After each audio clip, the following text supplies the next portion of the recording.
En el corazón de los Andes, donde los vientos helados susurran las historias de un pasado glorioso y un presente de lucha, se alzaba un hombre destinado a desafiar al imperio más poderoso de su tiempo.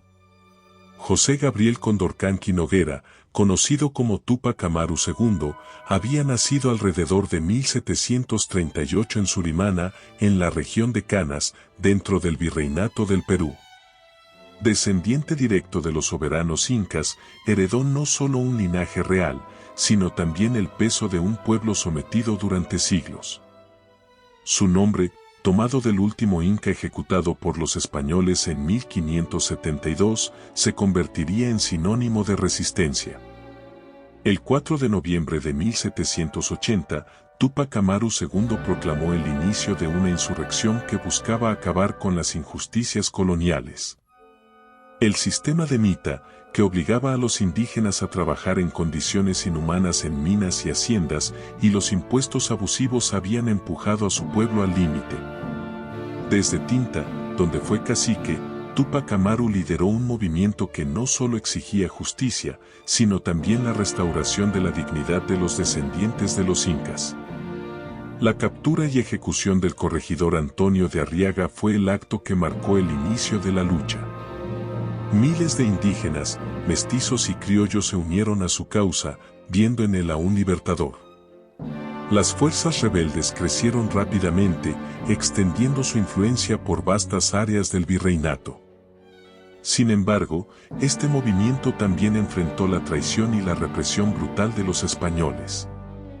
En sus primeros meses, la rebelión encabezada por Túpac Amaru II logró un avance considerable.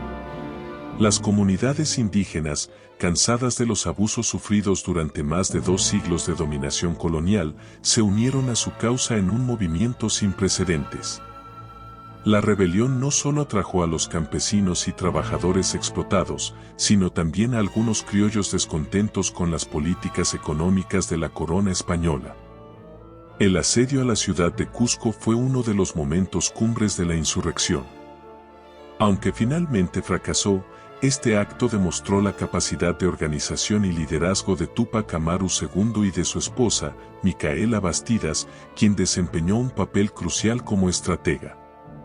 Sin embargo, la resistencia de las autoridades coloniales, reforzadas por tropas venidas de Lima y otras regiones del virreinato, complicó la consolidación del movimiento. El 6 de abril de 1781, tras varias victorias y retrocesos, Túpac Amaru fue derrotado en la batalla de Checacupe.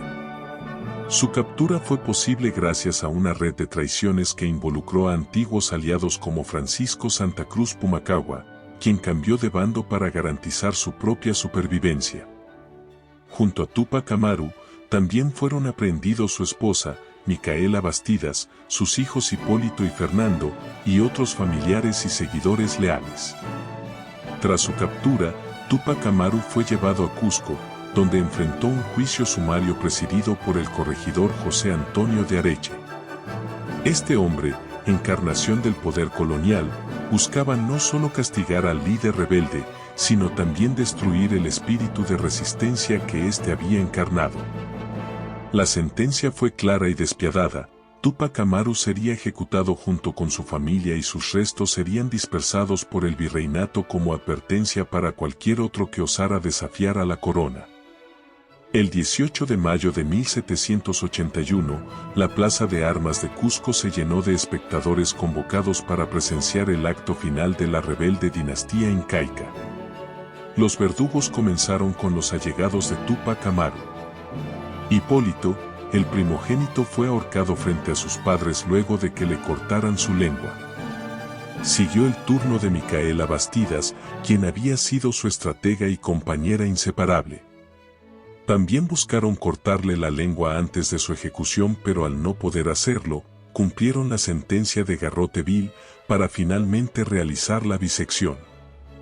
Antes de morir, enfrentó a sus captores con una dignidad que resonó entre la multitud. Sus palabras finales no han sido registradas con certeza, pero las crónicas indican que mantuvo su firmeza hasta el final.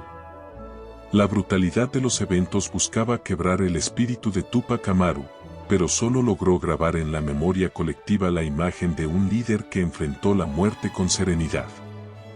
Finalmente, llegó el turno de Túpac Amaru. El método de ejecución fue particularmente cruel, sus extremidades fueron atadas a 4 caballos que tirarían en direcciones opuestas, buscando descuartizarlo vivo. Los animales tiraron con todas sus fuerzas, pero el cuerpo del líder no se rompió. Este hecho, interpretado como una muestra de su fuerza sobrehumana o divina, causó conmoción entre los presentes. Incapaces de completar el descuartizamiento, los verdugos procedieron a decapitarlo. Tras su muerte, los restos de Túpac Amaru fueron enviados a diferentes localidades para sembrar el miedo. Su cabeza fue exhibida en tinta, mientras sus brazos y piernas fueron llevados a Carabaya, Puno y Sangarará, lugares significativos en la insurrección. Su torso fue quemado, y las cenizas dispersadas, un intento de borrar cualquier rastro físico de su existencia. El impacto de la ejecución de Túpac Amaru II en las comunidades indígenas fue profundo y de largo alcance.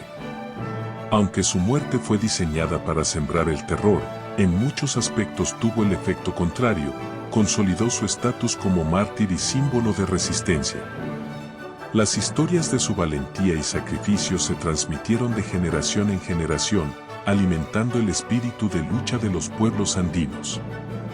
Los sobrevivientes de la rebelión enfrentaron una brutal represión. Las autoridades coloniales buscaron eliminar cualquier vestigio de la insurrección, castigando a las comunidades que habían apoyado a Túpac Amaru. Sin embargo, el recuerdo de su liderazgo y el sacrificio de su familia se convirtieron en una poderosa narrativa de resistencia. A pesar de la brutalidad de su ejecución, la rebelión no desapareció de inmediato. Su primo, Diego Cristóbal Túpac Amaru, continuó la lucha durante varios meses antes de ser capturado y ejecutado en 1783. Sin embargo, la insurrección marcó un punto de no retorno en la historia del virreinato del Perú. La corona española implementó reformas para evitar futuros levantamientos, pero el ejemplo de Túpac Amaru inspiró movimientos de resistencia en todo el continente. En la memoria colectiva, Túpac Amaru II se convirtió en un símbolo de la lucha por la justicia y la libertad. Su nombre ha sido reivindicado por movimientos sociales y políticos, no solo en el Perú, sino en toda América Latina. Su muerte no significó el fin, sino el inicio de una lucha que aún perdura. La figura de Túpac Amaru II trasciende el tiempo como un recordatorio de la resistencia frente a la opresión. Su sacrificio y el de su familia son un testimonio del poder de la dignidad humana y la capacidad de los pueblos para luchar por su libertad.